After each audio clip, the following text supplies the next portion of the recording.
Anjali Chaturvedi and I'm posted as nursing officer in Safdarjung Hospital. I'm back with my new video of Mosby chapter 2. Finally we come to chapter 2. Chapter 2 basic of nursing practice. इस सबसे हम सबसे ज़्यादा third year fourth year में इतने सारे nursing processes बना चुके होते हैं तो हमें सब कुछ पता ही है. बस इसे मैं एक बार शॉर्ट में बता देती हूँ. सबसे पहले आपका आता है किसी भी नर्सिंग प्रोसेस में. सबसे पहले हम अगर पेशेंट के पास जा रहे हैं तो क्या करेंगे, हम सबसे पहले असेसमेंट करेंगे. असेसमेंट में टाइप ऑफ डेटा होता है. डेटा कौन कौन से टाइप का होता है, जैसे कि डेटा हम लेते हैं ऑब्जेक्टिव और एक होता है सब्जेक्टिव. इससे क्वेश्चन पूछा जाता है, कभी कभी पूछ लेते हैं कि ऑब्जेक्टिव डेटा कौन सा और सब्जेक्टिव डेटा कौन सा. सब्जेक्टिव डेटा जो हमने किसी थर्ड पर्सन से लिया है. ऑब्जेक्टिव डेटा जो कि मेजरेबल है, ठीक है, जैसे कि ओवर्ट है, पेशेंट खुद बता रहा है, डिटेक्टेड है, बता भी कह रहा है. हमें असेसमेंट से, फिजिकल असेसमेंट से पता चल रहा है कि वेट 68 है तो 68 ही होगा, टेम्परेचर 101 है तो 101 ही होगा, ठीक है. कोवर्ट और फीलिंग्स, पेशेंट कह रहा है मैं बहुत दुखी हूँ तो that is called subjective. Sensations, ठीक है, सिम्टम्स वर्बलाइज्ड बाय पेशेंट, जो पेशेंट कह रहा है ना खुद, तो वो सब्जेक्टिव हो गया.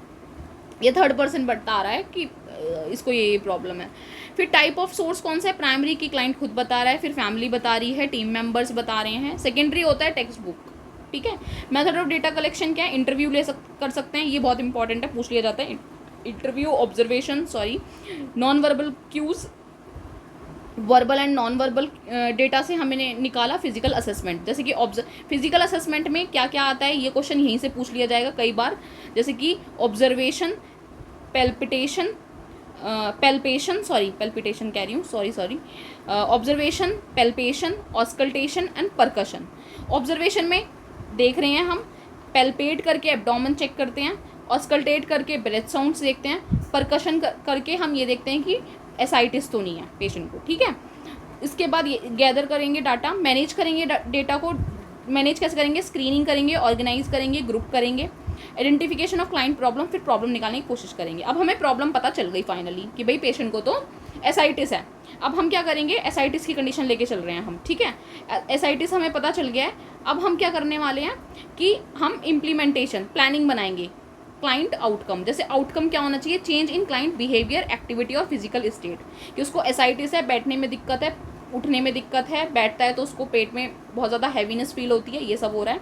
या फिर सीओपीडी ले लो, सांस लेने में दिक्कत हो रही है, तो हम क्या क्या करेंगे. आउटकम ऑब्जेक्टिव अचीवेबल ऐसे बनाने हैं, मेजरेबल बनाने हैं, रियलिस्टिक पीरियड हो सके ऐसे बनाने हैं. हमने क्लाइंट और उसकी फैमिली के साथ बात करनी है, हेल्थ केयर टीम के साथ, मतलब डॉक्टर्स सबके साथ बात करनी है. प्लान टू अचीव, आइडेंटिफाई करना है आउटकम्स को, प्रिपेयर करना है डिस्चार्ज प्लान, और मतलब डिस्चार्ज तक हमें ये सब चीज़ें प्रिपेयर करके रखनी है. इसलिए बाद हमें मास्लो हायरार्की, ठीक है, नीड्स देखनी है पेशेंट की, एडमिनिस्टर करना है अपने प्लान को. इसके बाद हमने जो प्लान हमने जो उसको दिया उसको इवेलुएट करेंगे कि कितना इफेक्टिव था. हमने उस पेशेंट को, अगर सीओपीडी का पेशेंट है तो उसको नेबुलाइज किया, उसको बिठाया, ठीक है, 30 degree, Fowler, semi Fowler, high Fowler, ये सारी पोजीशन सुनी होंगी आपने, ऐसी पोजीशंस दी, ठीक है. फाउलर, सेमी फाउलर, ये कोई भी पोजीशन देख के बिठाया उसको अच्छा लग रहा है, ठीक है, नेबुलाइज किया उसको, ठीक है, ब्रीदिंग एक्सरसाइज बताई, ठीक, डीप ब्रीदिंग एक्सरसाइज बताई. इन सब के बाद एसाइटिस है तो उसको पिलो पकड़ाया कि पिलो के साथ बैठो, ठीक है, उसको चीज़ें समझाई कि मतलब जो कंडीशंस थी, हेल्थ टॉक दी. इन सब चीज़ें से अब हम आउटकम देखेंगे कि हमने जो जो करा उससे उसे क्या क्या आउटकम मिला. आउटकम मिलने के क्लाइंट का रिस्पॉन्स देखते हैं कि उसने कैसे करा. Plan of care need to be revised, उसे रिवाइज करने के लिए भी बोलेंगे कि ऐसे आपको डेली करना है, और उसका जो ऑनगोइंग प्लान है उसको इवेलुएट. इसके बाद जो नेक्स्ट टॉपिक आता है वो हमारा आता है कम्युनिकेशन प्रोसेस. कम्युनिकेशन प्रोसेस में तीन तरीके हैं. जैसे कि सबसे पहले आपका आता है sender, message, receiver and response. Mode of में क्या आएगा, वर्बल रिस्पॉन्स क्या है, और नॉन वर्बली हम कैसे बात कर रहे हैं. अगर वर्बल है तो स्पीकिंग, राइटिंग, लैंग्वेज, सिंबल्स, ये सब, ठीक है. और अगर नॉन वर्बल है तो body motions, use of space, non verbal sounds, personal appearance, posture, gait and facial expression से भी बता सकते हैं.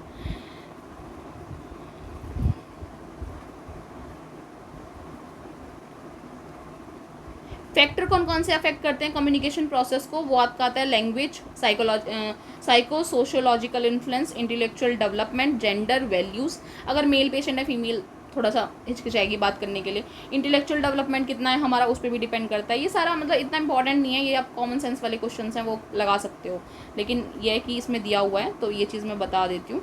फिर नेक्स्ट इसका यही आता है कि बैरियर क्या होते हैं कम्युनिकेशंस की। ये इंपॉर्टेंट है कि अगर हम किसी पेशेंट के पास जा रहे हैं तो हम क्यों नहीं कम्युनिकेट कर पा रहे, कि हम मुस्लिम है वो हिंदू है तो हम कम्युनिकेट नहीं कर पा रहे, कल्चरल, लैंग्वेज और एजुकेशनल डिफरेंस आ रहा है। दूसरा क्या, हियरिंग, स्पीच और कॉम्प्रीहेंशन प्रॉब्लम्स हैं रिसेप्शन एंड परसेप्शंस में, ठीक है। रिफ्यूज़ल टू लिसन, पेशेंट सुनना ही नहीं चाहता। सेलेक्टिव इन अटेंशन ही नहीं दे रहा, इंटरप्शन हो रहा है बहुत ज़्यादा। एनवायरमेंटल कंसिडरेशन एंड नॉइज़ बहुत ज़्यादा है, या ये सब है। इससे ये सब इतना इंपॉर्टेंट नहीं है। नर्स एंड पेशेंट रिलेशनशिप में सबसे पहले क्या आता है, सबसे पहले आता है प्री इंटरेक्शन। ये बहुत इंपॉर्टेंट है, ये पूछा भी जाता है पेपर में। प्री इंटरेक्शन में हम क्या प्रिपेयर करेंगे। प्री इंटरेक्शन का मतलब है कि पेशेंट के बारे में हमें कुछ ही नहीं पता, हमें उसका नाम भी नहीं पता है, ठीक है। नर्स सबसे पहले क्या करेगी, इनिशियल कॉन्टैक्ट विद क्लाइंट, सबसे पहला कॉन्टैक्ट है। फर्स्ट क्या है, सेल्फ एक्सप्लोरेशन। सेल्फ एक्सप्लोरेशन में क्या आता है, एक्नॉलेज वंस नॉलेज, अपनी फीलिंग्स, अपनी वैल्यूज़, अपने एटीट्यूड्स को, आइडेंटिफिकेशन ऑफ मिसकंसेप्शंस, इन सबको अलग रखना है, ठीक है। और ये सब चीज़ें देखना है कि कुछ मतलब गलत ना हो, ठीक है। सेल्फ एक्सप्लोरेशन करेगी, अपने आप को कॉन्फिडेंस में लाएगी। Self awareness is necessary before establishing a relationship with others. Self awareness होनी चाहिए। टास्क इंक्लूड गैदरिंग, हमें इन सब में एक्टिव होना चाहिए कि हम उसकी डेटा निकलवा सकें कि पेशेंट की हेल्थ क्या थी, कंडीशन क्या थी, स्मोक करता था कि नहीं करता था, हम उसकी हिस्ट्री गैदर कर सकें, ठीक है। बिफोर इंटरेक्टिंग विद पेशेंट हमें सब कुछ पता होना चाहिए। सेकेंड फेज होता है orientation and introductory phase. Orientation and introductory phase में सबसे पहले आपका क्या आता है कि the nurse who initially in the role of stranger होगी, ट्रस्टिंग रिलेशनशिप इस्टेब्लिश करना पड़ेगा, तभी वो आपको बताएगा कि वो अल्कोहल कितने साल से ले रहा था, ठीक है। Client for consisting in communication, client should never be pushed to discuss area of concern that are upsetting to them, अगर उनको परेशान कर रही है वो चीज़ें नहीं पूछनी। इंट्रोडक्शन ऑफ नर्स, सबसे पहले अपना इंट्रोडक्शन देना है। फिर म्यूचुअली एग्री गोल्स बनाने हैं कि हाँ भाई हमें ये आपके, जैसे कोई पेशेंट आया जिसको शराब की बहुत ज़्यादा लत थी, आपको उसकी लत छुटवानी है, सबसे पहले आप उससे मिलोगे। मिलने के बाद प्री इंटरेक्शन फेज़ हुआ। ओरिएंटेशन फेज़ में क्या हो गया कि आप एक स्ट्रेंजर हो, आप उसके साथ एक ट्रस्टी रिलेशनशिप बिल्डअप करोगे। ये क्वेश्चन पूछा जाता है, ट्रस्टी रिलेशनशिप कौन से फेज़ में आता है, तो वो ओरिएंटेशन और इंट्रोडक्टरी फेज़ में होता है, ठीक है। कॉन्फिडेंशियलिटी इशू, उसे बताओगे कि आप जो हमें बात बताओगे हम वो बात किसी को भी नहीं बताएंगे।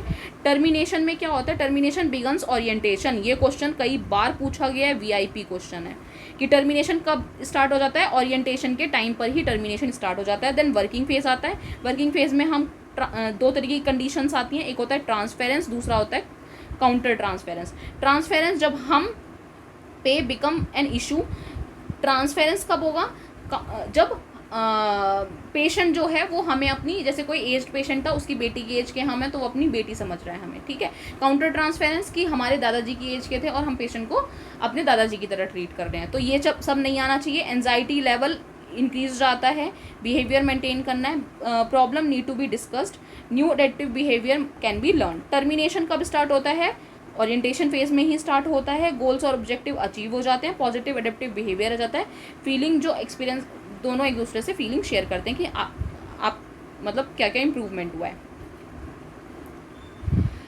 थेरेप्यूटिक रिलेशनशिप्स के क्या क्या पॉइंट्स होंगे। थेरेप्यूटिक रिलेशनशिप्स का मतलब क्या है कि यूनिक और वर्थ ऑफ रिस्पेक्ट होगी उसमें, ठीक है। फील एक्सेप्टेड होगा, पेशेंट को लगेगा कि हाँ ये मुझे एक्सेप्ट कर रहे हैं मेरी बुराइयों के साथ। एक्सेप्टेंस इज एक एक्टिव प्रोसेस है जिसके कारण एम्पैथेटिक अंडरस्टैंडिंग होनी चाहिए, not sympathetic, it should be empathetic.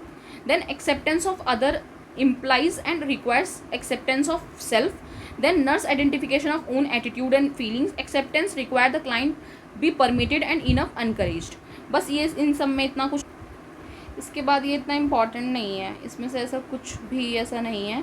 हाँ, इसमें से क्वेश्चंस पूछे जाते हैं। टाइप ऑफ लीडरशिप, लीडरशिप से कुछ क्वेश्चंस आपको मिल जाएंगे, मेनली टारगेट हाई की बुक में कुछ क्वेश्चंस दिए हुए हैं तो वो इसमें पढ़ सकते हैं, जैसे कि अथॉरिटेरियन और ऑटोक्रेटिक लीडर्स क्या होते हैं।